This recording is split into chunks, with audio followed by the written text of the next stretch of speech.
All righty, let's get right to it on the line. Audacy NFL insider Ross Tucker. Insider calls are presented by BetQL. Download the free BetQL app right now and get instant access to the industry's most advanced suite of sports betting tools right at your fingertips.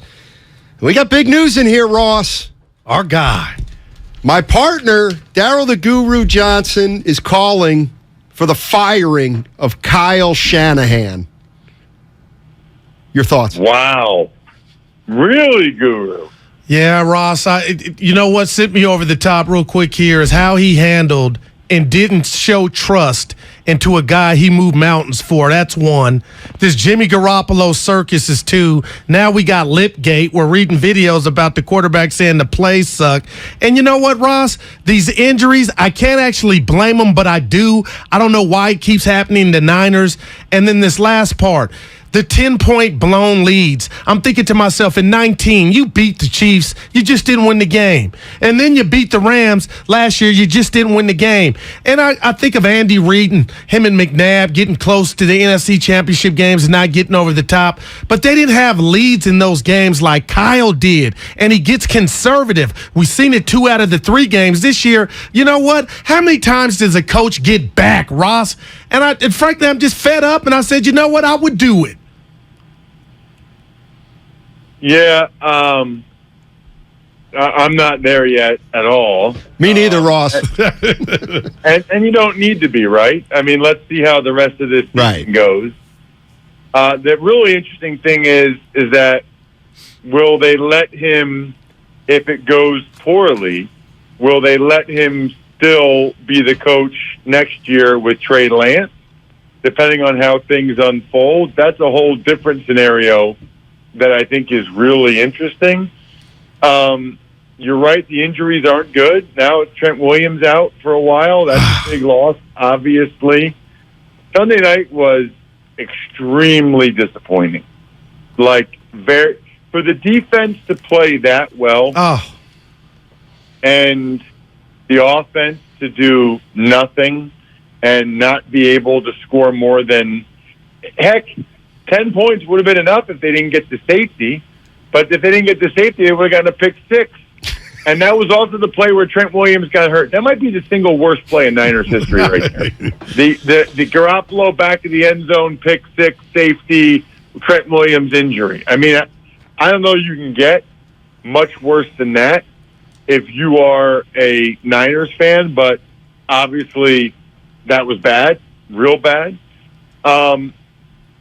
You know, the interesting thing is, if you look at the teams that are having success with new coaches, right? The Dolphins with Mike McDaniel, the Vikings with a team like, I don't know, Kevin O'Connell. Well, Jacksonville, too. Get to the point where it's like everybody's looking for a Shanahan disciple. Everyone's looking for a Shanahan type. So to fire like the actual Shanahan is kind of bold because those are the guys having success, McVay and all over the league. You know, Zach Taylor. I mean, those are the guys that are doing well. Yeah, you're right about that. Ross Tucker joining us on 95.7 The Game. He's our Audacy NFL insider. Ross, give me a little NFL player insight. And here's what I mean. When the 49ers decided to get Jimmy Garoppolo back as a backup, it felt like Kyle Shanahan was kind of downplaying it. Hey, you know, I called my leaders in. They're fine with it. Jimmy's a pro, this, that, and the other thing. But it feels like what we're finding out now with Jimmy saying, you know, I had a lot of freedom in 17. I was just throwing the ball around. And now this video of him lipping, you know, that play sucked. Is there a human element here? Like, I know Jimmy Garoppolo's a pro, but if he feels like they cast him aside, how do you measure that in play, if you know what I mean? Yeah. You know what I mean? Is he? What if he's like kind of pissed about the way everything was handled? Well, he wasn't. He I don't think he was thrilled about it. I think it'd be hard to be thrilled about it. And I think Collinsworth said Sunday night, or Tirico, that when when he was asked, is there part of you that was like, oh, now you need me?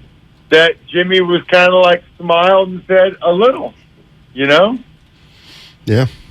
Now, I'll say this. I know I was a Jim Harbaugh fan when he was coach here. He did some good things, got him to a Super Bowl, almost won. They didn't win it. Ross, but I don't know what happened with ownership here, but I feel like what's irritating me now that I'm looking at everything, the whole landscape, is like he has the ownership wrapped around his fingers like he's almost the owner. And the reason I bring that up is Doug Peterson won and I know he's not a disciple, he won a Super Bowl and got fired. We're not hearing anything from the brass here in San Francisco, and that's advantage Kyle. This offensive line, he's had years to put it together. And you needed Trent Williams to come in and save the day. Like, I'm looking at that just alone. And now we don't know how many umpteen weeks without him, but that falls at his doorstep too, right?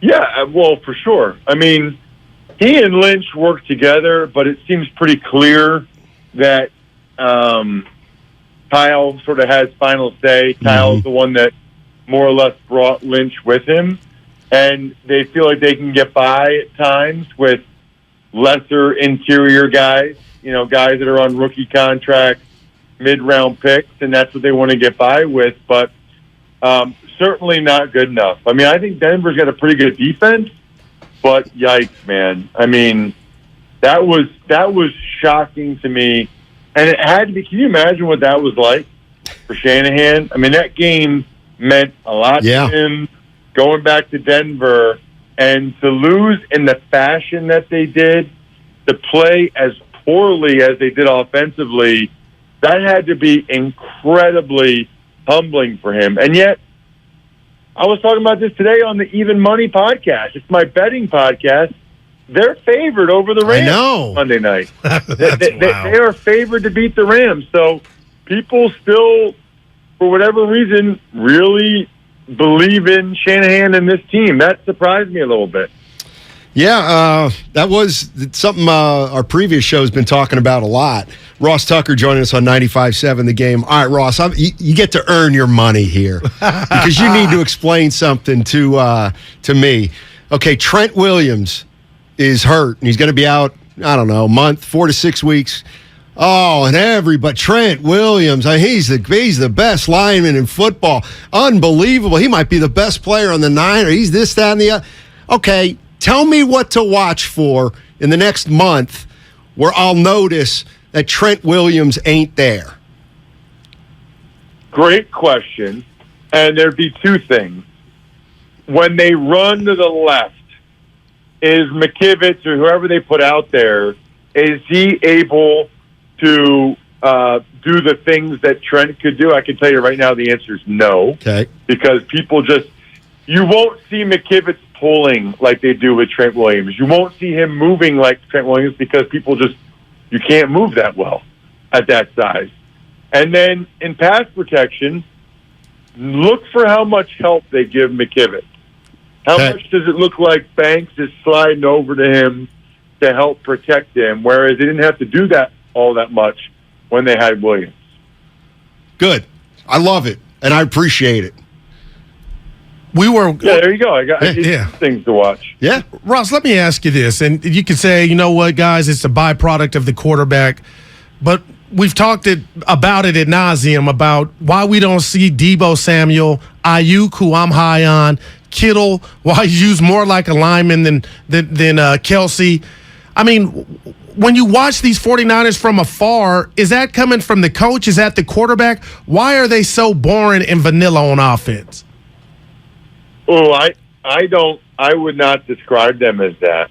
I don't look at them like that at all. I'm surprised to hear you say that. I don't look at them. I think they do a bunch of unique, different, cool things that other teams don't do, especially having a fullback, especially some of the stuff they do with Deebo. That surprised me to hear you say that. Now, they're not as high-flying of a passing offense or as spread out. I don't think they have the receivers or the O-line or the quarterback, quite frankly, to be like a 3 or 4 wide, throwing the ball all over the place type of offense. Yeah, I mean, it's interesting, Ross. People are pulling their hair out here, man. Yeah, well, Sunday night had to be one of the most disappointing losses in recent Niners history because you felt like, okay, with Jimmy, we lose finding out about Trey Lance, but we can at least be better this year maybe with Jimmy. And then to lay that kind of an egg on Sunday Night Football in such a winnable game where the defense played so well, that had to be maddening. I don't blame people. I'd be very frustrated too. Yeah. Hey, Ross, thanks as always, man. Appreciate it. Absolutely. See you, dude. All right, Ross Tucker, Audacy NFL Insider calls presented by BetQL. Download the free BetQL app right now and get instant access to the industry's most advanced suite of sports betting tools right at your fingertips.